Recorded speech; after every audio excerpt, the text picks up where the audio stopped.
Krisis BBM di Mandailing Natal, Sumatera Utara semakin parah. Antrian isi BBM mengular hingga 10 km.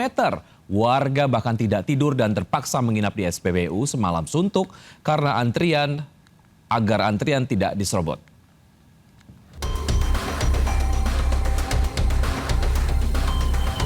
Seperti inilah antrean ribuan kendaraan mengisi BBM di SPBU Jalan Lintas Sumatera Mandailing Natal, Sumatera Utara.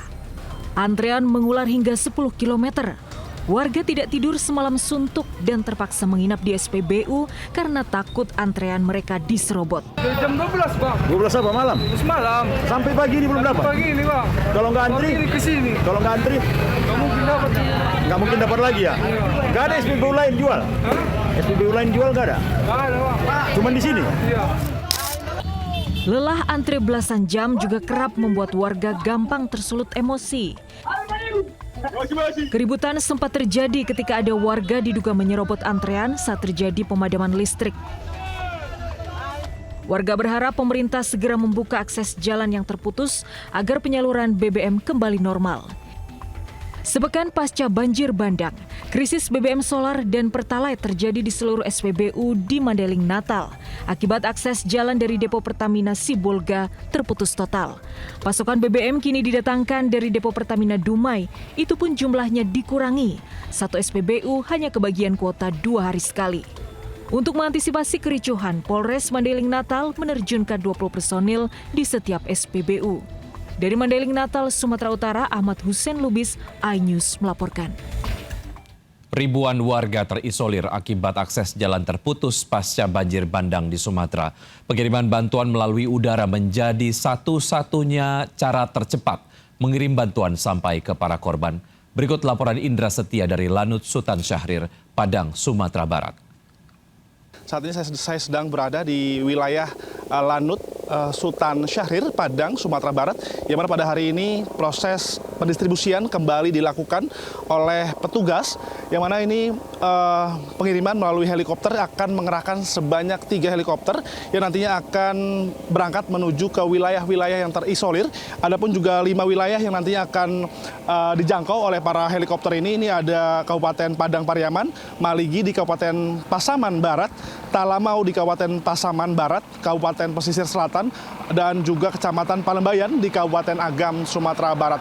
Yang mana untuk jarak tempuh setiap wilayah nantinya kami akan tempuh ini berkisar 20-30 menit lamanya per pengiriman ataupun per distribusian pada hari ini. Adapun yang bentuk logistik yang dikirim nantinya, ini ada sejumlah beras, minyak, gula, makanan bayi, maupun juga tenda, genset, dan lain sebagainya guna untuk memastikan kebutuhan para pengungsi maupun juga para warga yang terdampak di wilayah terisolir ini segera terpenuhi. Dan memang hal ini dilakukan untuk mempercepat proses pengiriman lantaran memang di wilayah-wilayah yang tadi kami sampaikan ini masih belum bisa diakses oleh jalur darat, sehingga memang petugas melakukan upaya pengiriman pendistribusian melalui udara hingga sore hari nanti. Dari Sumatera Barat, Indra Setia Budi, Bagus Prastiadi, iNews melaporkan. Kepala BNPB meminta maaf pada Bupati Tapanuli Selatan Gus Irawan Pasaribu. Permintaan maaf setelah pernyataannya terkait dengan bencana Sumatera hanya mencekam di sosial media, viral dan tuai kecaman. Permintaan maaf disampaikan Kepala BNPB saat melihat kondisi bencana di Desa Aek Garoga, Tapanuli Selatan. Letjen Suharyanto tak menyangka dengan besarnya dampak banjir bandang yang melanda Tapanuli Selatan, Sumatera Utara. Suharyanto mengatakan BNPB hadir di Tapanuli Selatan untuk menolong masyarakat yang terdampak banjir. Sebelumnya Suharyanto sempat menyebut dampak banjir bandang terlihat mencekam seperti unggahan-unggahan yang beredar di media sosial. Suharyanto mengaku terkejut dan minta maaf usai melihat langsung dampak kerusakan akibat banjir bandang di wilayah Tapanuli Selatan. Aksi pelaku pencurian semakin nekat dan mengkhawatirkan. Bahkan kabel listrik kini juga jadi sasaran dan digasak hingga menyebabkan kawasan Tambora, Jakarta Barat sempat mengalami listrik padam.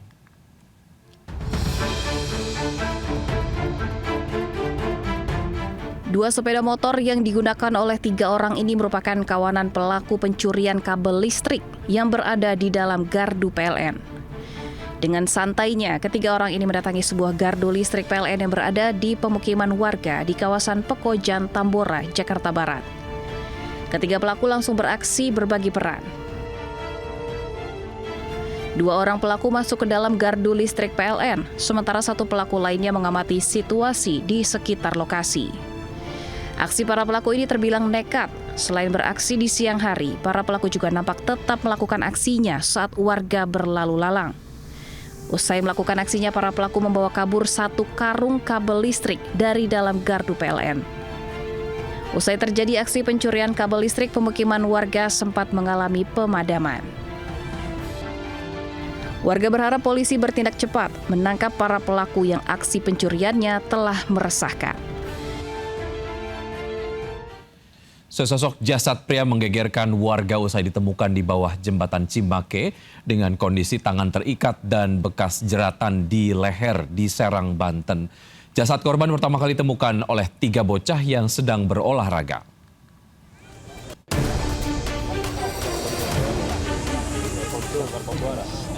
Warga digegerkan dengan penemuan jasad pria di bawah jembatan Cimake, Desa Pancanegara, Kabupaten Serang, Banten. Saat ditemukan, 2 tangan korban dalam kondisi terikat menggunakan tali tis. Polisi yang tiba di lokasi langsung melakukan olah tempat kejadian perkara. Korban pun dievakuasi ke rumah sakit setempat untuk diidentifikasi. Korban pertama kali ditemukan oleh 3 orang bocah yang sedang berolahraga di bawah jembatan.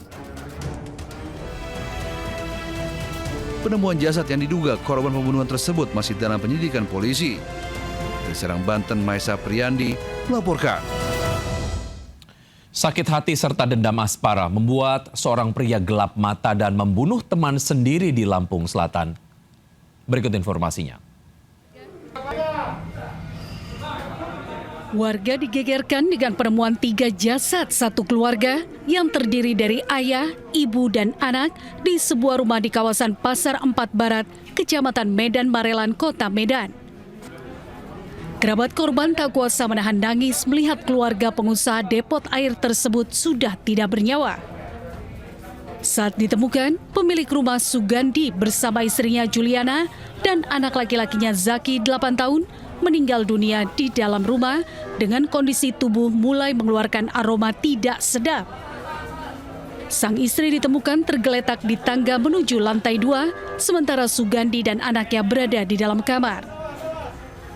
Diduga satu keluarga ini meninggal dunia karena keracunan asap genset saat terjadi pemadaman listrik ketika banjir yang melanda Kota Medan. Ketiga korban telah dievakuasi ke Rumah Sakit Bayangkara Medan. Dari Medan, Sumatera Utara, Yuda Bahar, iNews. Penemuan 3 jasad satu